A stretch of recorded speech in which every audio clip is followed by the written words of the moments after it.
and welcome to another edition of Refashionista Chat Live. Sorry I missed last week, but I was sick, so what are you gonna do? The good news is last Tuesday, I was actually featured on Board Panda, which is awesome and amazing. And they actually decided to feature my thrifty Thursday celeb copycat looks, which is fantastic because it really does help to get the message out there that thrifting is not gross and thrifting is for everyone. And yeah, so I'm pretty excited about that. So that definitely made me feel better on my sick day last Tuesday. Now, the thing that is a little bit disappointing, of course, because it's the internet, you also, you have the great and good comments that are very supportive on sites like that, where it does get literally thousands of views in a minute. But then, unfortunately, you also kind of have to get the not so nice comments as well. But again, this is why I do what I do, because I am trying to educate people and help people to understand that new to you is still new, and you don't just have to constantly go buy, buy, buy, buy, buy. And yeah, secondhand really isn't gross. And you can get really good style and create your own unique style from items that, perhaps were passed down to you, so you inherited them, you thrifted them, you got them at a swap. There really is no need to resort to cheap fast fashion or wasting your money on high-end designer stuff anymore. Anyway, so there's one comment in particular that I would like to address. I already did respond on the actual Board Panda article, but I think it is kind of an important comment that a lot of people actually do seem to have this same kind of thought process. So I just kind of want to get rid of that myth right now if I can. So here is the comment. Aren't these shops for people who really can't afford clothes from other stores? People who are really struggling. Why would a person who can clearly afford clothes from more expensive stores take away nicer clothes sold in thrift stores from people who could use them more than she can? Now, as I said, this is a comment about me from someone I do not know and have no idea who this person is, on my feature over on Board Panda, my thrifty celeb copycat outfit feature. And again, like I said, this is a very common misconception that a lot of people do have, that thrift stores are only for poor people. And they absolutely are not, especially in this day and age of sustainability. And as I've said so many times on my site and on other Refashionista Chat lives and my Instagram, just everywhere, I'm always saying, thrift stores receive a huge amount of donated goods every single day.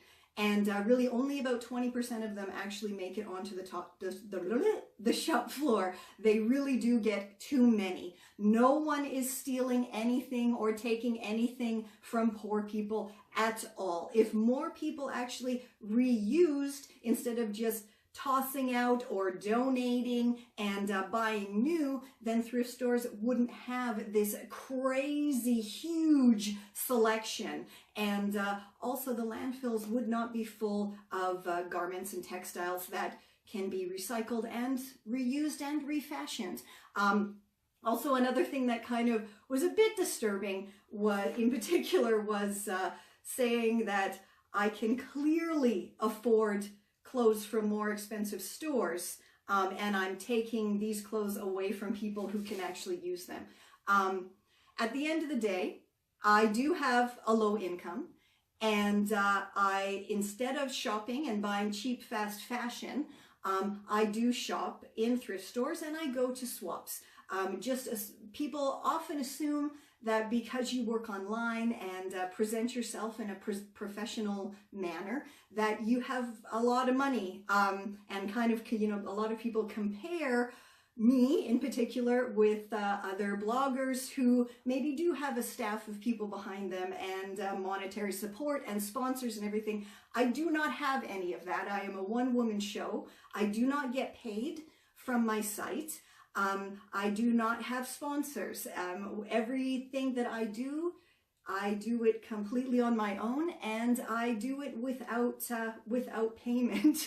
So yeah, I actually, at this point in my life, I am unable to afford sustainable, ethically produced brands. And so I really do actually depend on thrift stores. So I can also, you know, get stuff for myself and for my family, for my kiddo, and not break the bank and not go over our very tight budget. So yeah, thrifting, again, not just for poor people, not just for people who want to live sustainably. It is for anyone who wants to kind of have a more eco-friendly lifestyle and keep those textiles out of the landfill.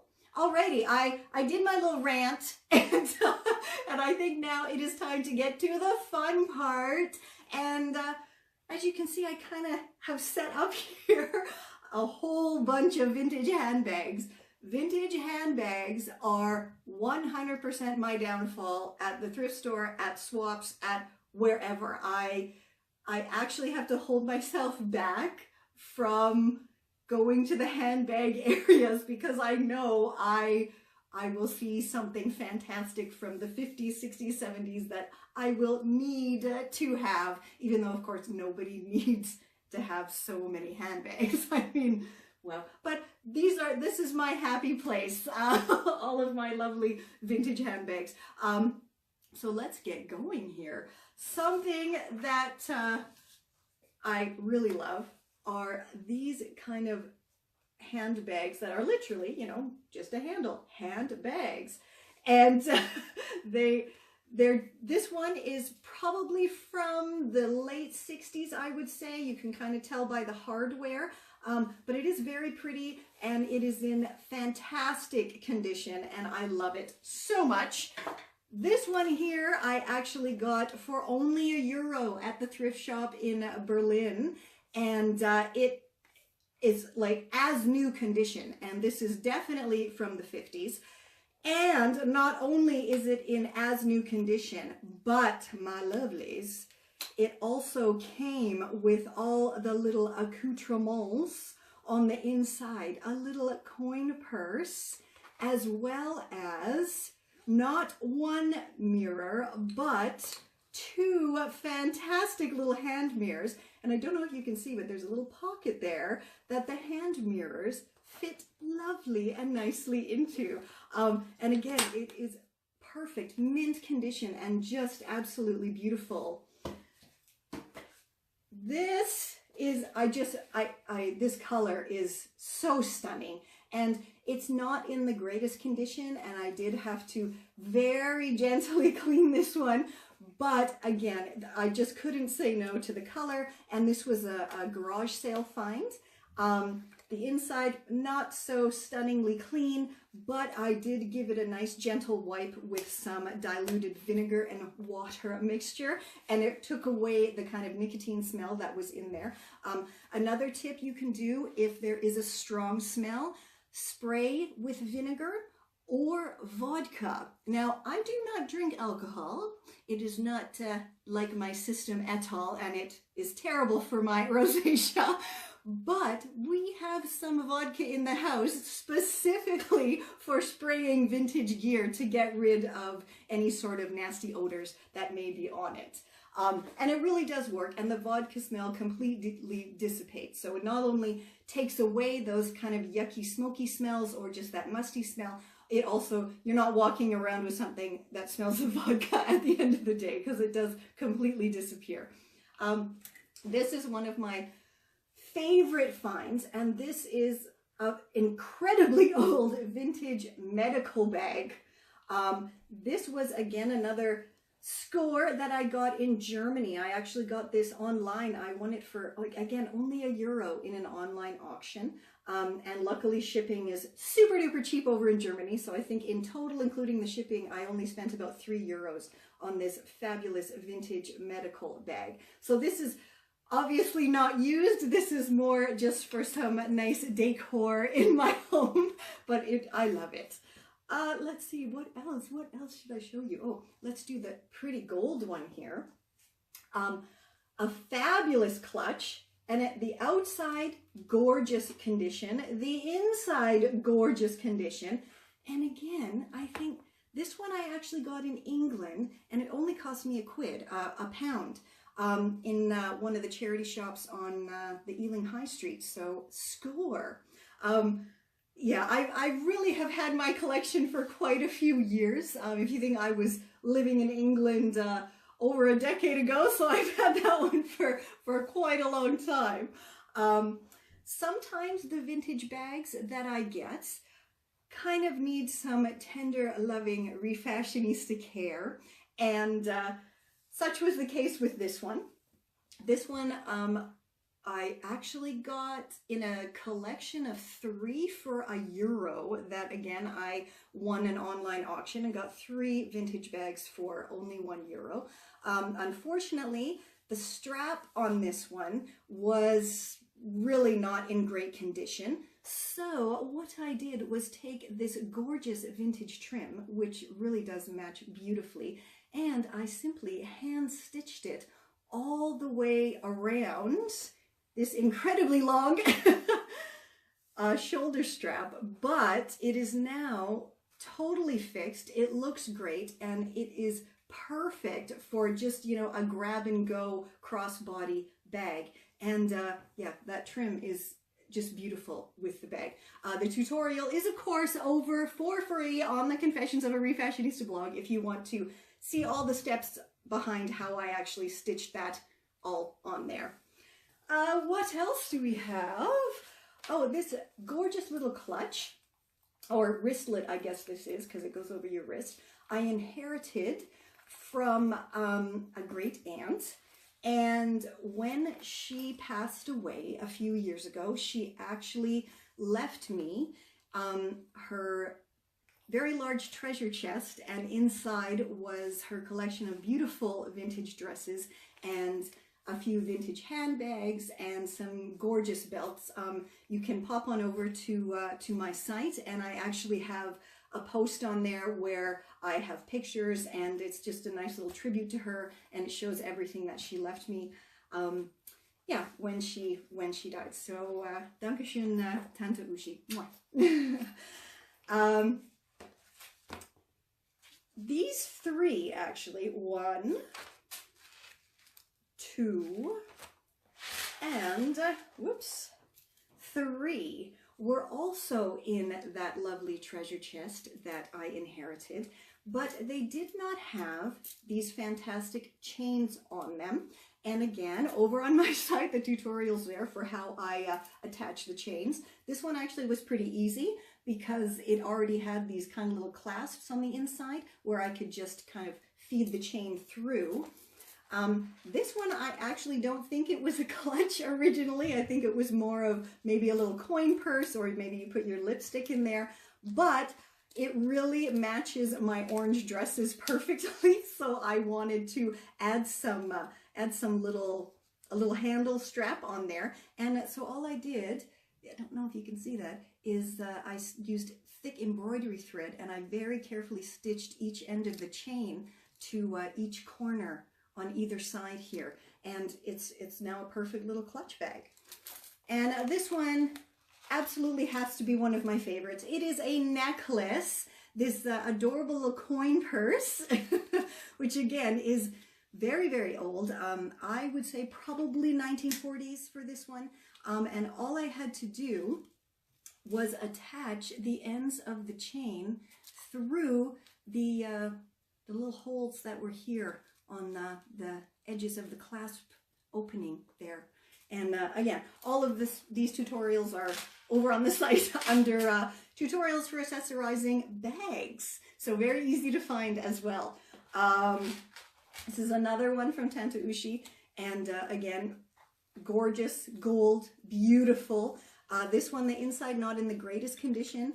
It should have a mirror here, a little mirror that flips up. I will have it replaced eventually. But again, this type of a thing, when you're getting a mirror professionally cut, kind of costs a bit of money. So I am trying to figure out how I might be able to cut a mirror precisely by myself. So if anyone has any tips for that, please do let me know in a comment below. And yet another one from Tante Ushi's Magical Treasure Chest. And again, another beautiful gold bag.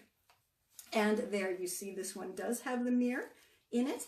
And it also comes with the coordinating coin purse, because, you know, ladies in the days, bygone days, bygone days, they didn't have fancy phones in their purses. They had to carry around, you know, some coins if they needed to make a phone call or take a bus or what have you.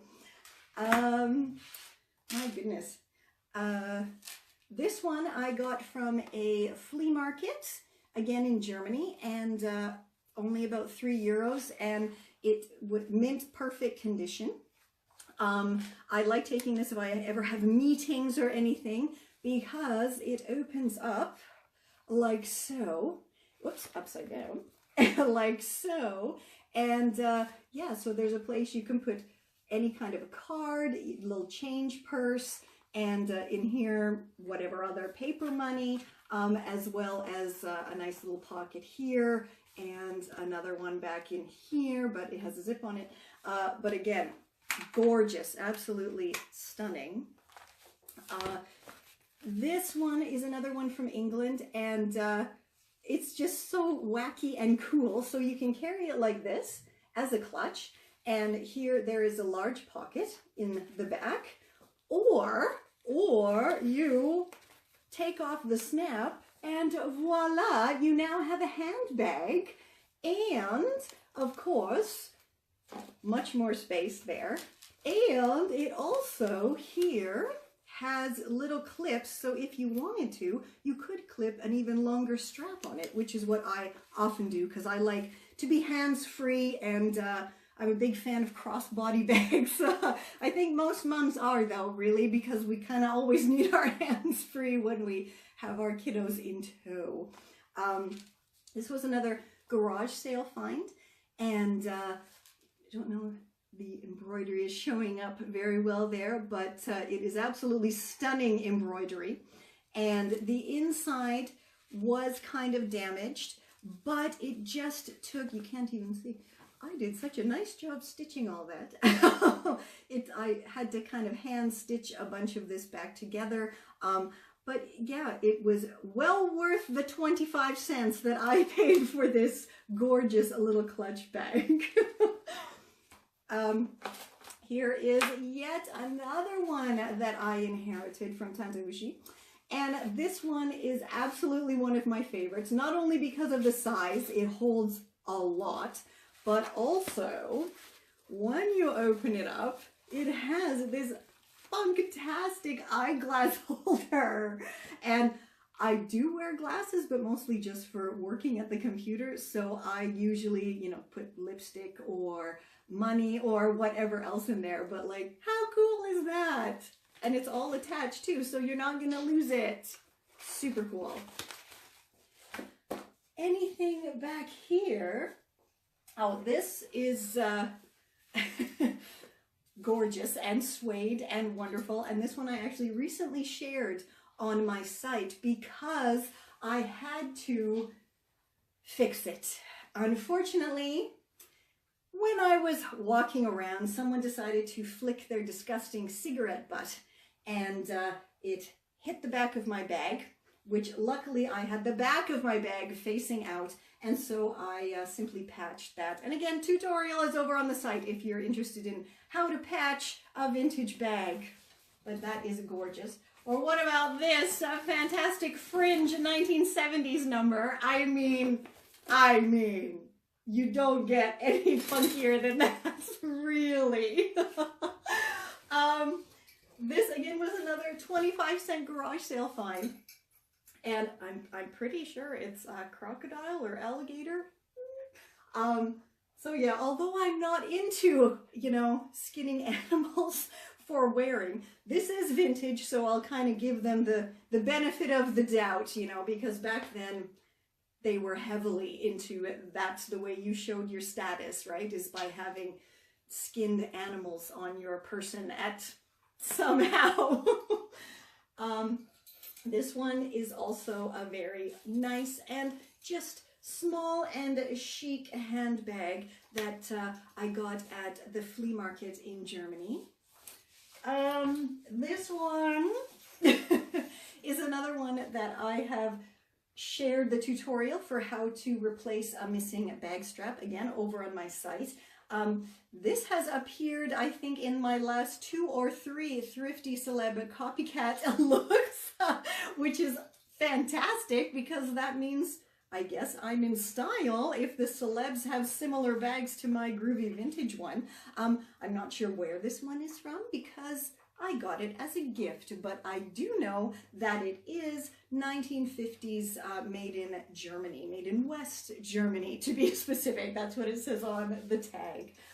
This bag here, which definitely has seen better days, but this was actually Tante Ushi's everyday handbag, so I shan't be getting rid of that, and I will be fixing it to the best of my ability, and so look for that tutorial coming soon on the site. I think I just have a couple more I can show you here.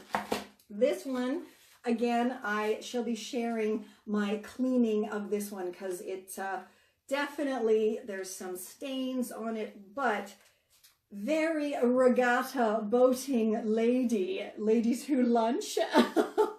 I think that is awesome. But like I said, it is kind of damaged and it does need some tender loving refashionista care. And oh, this one, very, very pretty and embroidered. So I'm not thinking this is too vintage, at least what I think of as true vintage, but I just love it. I mean, it's beautiful. This is very, very vintage and handmade eyelet lace. And I'm not sure if you can see how absolutely gorgeous the clasp is here, but it is, is that called filigree metal when it has all the little handmade little designs and holes in it. So that's pretty stunning. And again, perfect condition. It was quite yellow and nicotine stained when I got it at the thrift store in Germany. And again, only €1. My tips over on my site for cleaning vintage did the trick, and you can see how brilliant white that is now. And there was no chemicals used, just a lot of gentle wiping at it with the vinegar mixture with a bit of baking soda added in, and stunning, beautiful, as new. And let's do this one last. This is actually huge and very, very heavy, but it is, I'm guessing, more of kind of like a lady's briefcase. And this one is fantastic for carting around when I want to appear super professional and classy. And it holds a lot. There is so many pockets in there. And again, this one also as well, it doesn't come out, but I don't know if you can see in there. It also comes with a little change purse, which is actually attached in there. But again, very, very cool and in perfect condition. No rust, no nothing, which is, you know, my favorite. And it also has these nice little feet on the bottom, so you can, you know, set it down on the floor. And it, I mean, it does weigh a ton just by itself without having anything in it. So there is some of my groovy vintage bag collection. Those are, I guess, my favorites.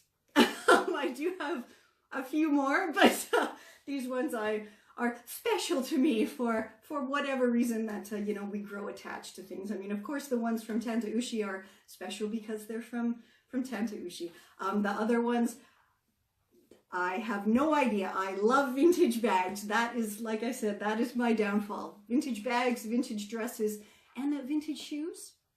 So I guess the list can actually go on and on and on for things that I that I need when I go to the thrift store. As I always say, please do share your favorite Confessions of a Refashionista posts and videos and anything that you see that you like on my page, in my Gone Thrifting group, on Instagram, like I said, on my channel, on the blog. Please do share it, and let's get everyone kind of living a more sustainable and eco-friendly lifestyle, and get rid of this kind of ridiculous myth that thrifting is only for poor people, or, you know, kind of it's dirty, or all of these silly things that I mentioned at the beginning of the video. Yeah, feel free to head on over to awesomesauceasshattery.com, my Confessions of a Refashionista blog. And like I said, all the tutorials I mentioned, they are all available over there for free. You can also grab my $3 ebooks if you're interested in having something with you at all times while you are making. My sustainable lifestyle ebook is on there as well, and that has loads of tips and tricks and tutorials for getting started with a more sustainable lifestyle. Yeah, so until next time, my fellow DIY divas, thrifty divas, and refashionistas, I shall catch you on the zigzag.